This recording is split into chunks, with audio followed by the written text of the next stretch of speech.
নমস্কার, আমি শান্তিনিকেতন মেডিকেল কলেজের একজন স্টাফ।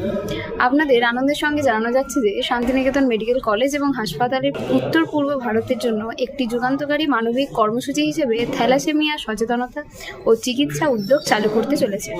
এই উদ্যোগটি মুম্বাইয়ের খ্যাতনামা কোকিলাবেন ধীরুভাই আম্বানি হাসপাতাল ও মেডিকেল রিসার্চ ইনস্টিটিউটের সহযোগিতায় পরিচালিত হবে। এই উদ্যোগের মূল লক্ষ্য হল থ্যালাসেমিয়া আক্রান্ত শিশুদের জন্য উন্নত ও শক্তিশালী সচেতনতা বা সময় মতো চিকিৎসার অভাবে যেন কোনো শিশুকে কষ্ট পেতে না হয়। এই কর্মসূচির উদ্বোধন হবে 8ই ফেব্রুয়ারি 2026 ধীরুভাই কোকিলাবেন হাসপাতালে বিশিষ্ট প্রতিনিধিদের উপস্থিতিতে। আশা ও মানবিকতা এই মহতী উদ্যোগে সকলকে একসঙ্গে এগিয়ে আসার আহ্বান জানানো হচ্ছে, যাতে প্রতিরোধ ও সচেতনতার মাধ্যমে আমরা একটি সুস্থ ও থ্যালাসেমিয়া সচেতন সমাজ গড়ে তুলতে পারি।